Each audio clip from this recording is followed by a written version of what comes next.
Did you give Ryan a shot in hell? I thought he was trolling the whole time. Okay. I'll give him that. I thought he was towards the end. Yeah, I thought he was trolling. But no, I didn't think he was going to do it. And it was the only reason I thought that he wasn't capable of doing it is because I thought Gervonta had a pretty easy time with him, one. And I thought Devin Haney, regardless if people didn't like the decision, fought Lomachenko to a close fight. Yeah. And Lomachenko is pound for pound. Yeah. So I'm like, if he's that proficient a boxer, there's no way. But I think Garcia, because they fought 6 times when they were amateurs. 6 times. I think Garcia knew. I think he knew going into it. He's like, I kind of got this guy's number. We went 3-3, but like I can hurt him. And without the headgear and shit and the smaller gloves, if I touch him, I'm hurting him. Yeah, I felt like Devin was going to win by decision.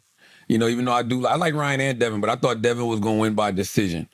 I didn't see this shit. I didn't know that Devin doesn't have any power at 140. Oh, I knew that. Oh no, I knew that. Really? I knew that. I knew he has no knockout power whatsoever. I definitely knew that. But I like his defense, but it's just like nah, his defense wasn't there. Nah, it was not there Saturday at all. Like not even a little bit. But see, the thing about Ryan that's always so tricky is Ryan has speed and Ryan has power. It's rare. It's very rare. And I think we don't realize how much power he got because he's so pretty. Yep. It's like Oscar, yo. Oscar was the same. He was a pretty little motherfucker back in the day, but he could crack and he would get busy. Listen, this fight just reminded me why I love boxing, yo. Yep. Like this Saturday night was exactly why I love boxing. You turn the pay-per-view on, you're watching, and you just get the most unpredictable shit ever. Unbelievable. You never thought that was gonna fucking happen. Also, I thought that ref was gonna bail out Devin because there was a round where Ryan should have got 2 more knockdowns minimum, but he kept waving them off. Yeah, he stopped the fight. They should have stopped the fight. It was crazy. I love this part. He's all crazy. He managed that shit brilliantly. He said he was 160 on fight night. Yeah, he did it right. But Devin Haney does the same thing. Devin Haney is a weight bully. So Devin Haney was probably 160 as well. I loved it, man. Oh, it was amazing. I loved it. Ryan is he the face of boxing now? Yeah. Easily. It's not even close, right? He's by far the most entertaining character in boxing. It's not even close. Like, the guy lit the internet on fire. Yeah. I mean, there's very few fighters in any discipline that could do what he did. Yeah. If you're going to be ridiculous like that, though, this is the follow-through. You need to follow. You gotta fucking win. You can't just be a fucking ridiculous fool and not win. You gotta go out there and win. Yeah. I don't think that... I actually think Ryan could beat anybody in the division if he's focused. Who do we got? Lopez. Oh, that's right. Shakur still out there. Bud went up, so he don't got to deal with Bud. Lopez, Shakur. For me, it's Lopez, Shakur, and then Tank again. Yeah, I think Tank, but Tank was what, 135 with a rehydration clause. So Tank got to come up to 140 for them to even have that fight. 140, 145. Tank said Ryan said he can't get down to, I think Ryan said he might go to 147. Am I tripping? I mean, that's what's next. He got to. Can I ask a technical question on the fight? Yeah. Why did it seemed like watching it that he kept turning and kind of like offering stupid ass shoulder roll. He's taking advantage of a boxing rule. Okay. So there is a rule in boxing that says you cannot punch someone in the back of the head, and you can't, I don't even think, punch someone in the back, really. So what he was doing is he was kind of almost like bending over and showing his back. He was trying to do the shoulder roll. But it wasn't even a shoulder roll. Yeah, because he can't counter off of it. Like, if you look at Floyd can counter off of his little Philly shell shoulder roll. Like, he shoots that straight right out. But what Ryan was doing was going into full defensive posture, and the rules of boxing kind of protect him. Because he's just going like this. So you can't just bang on the back of his head. But right here, though, Devin was eating this up. That's what I was Devin was eating this up. But when Ryan came to the Breakfast Club, we talked about this. His last fight, shoulder roll was way worse. Yeah. This motherfucker was spinning around. I mean, he was like breakdancing. And I'm like, why the fuck do you keep doing this dumb shit? That's why his trainer, James, was like, we gotta work on it. He was like, yo, stop doing that. He said it during the fight. Yeah. He was like, yo, stop doing it. What's his trainer name? No. Was it Derek? Derek. I'm sorry. Derek James. Derek James? Yes. I mean, he was doing a couple amazing things in the fight. Like, we're just going to get technical, like hooking off the jab. So, like, he has this great hook. So, when you're fighting like an orthodox fighter, right? Like a guy who's left hand first, the way that you block a jab is you parry it with your right hand. Okay. So what it does is when you throw a jab, your defender moves his right hand in front of his face. So what did he constantly drop Haney with? Jab, hook. Left hook.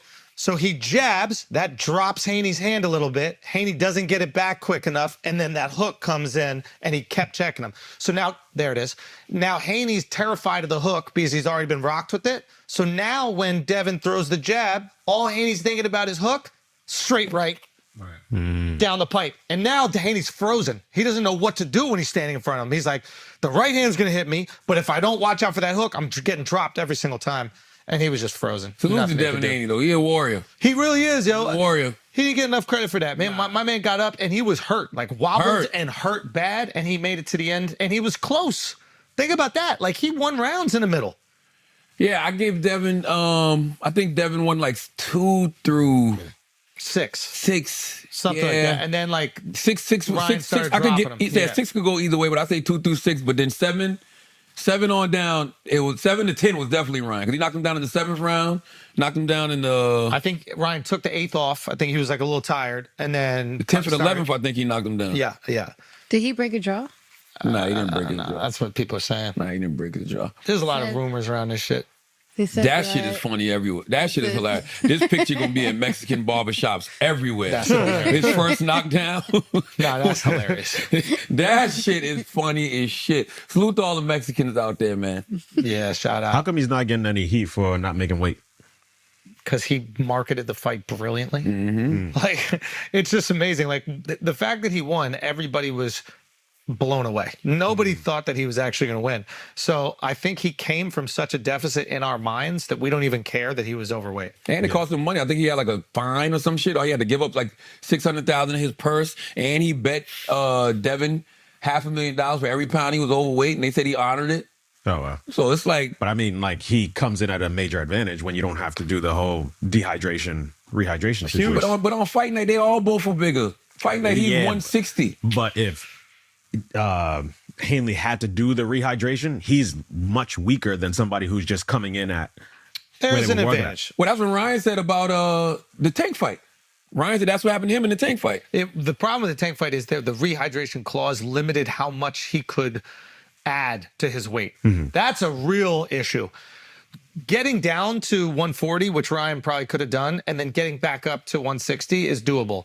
Going down to whatever he was for the Tank fight, 135 or 137 or whatever the fuck it was, and then stopping at 143 or whatever the hell it was, that is where it fucks you, because now you actually can't physically rehydrate. So that's a huge advantage for Tank. I want to see that fight again. Me too.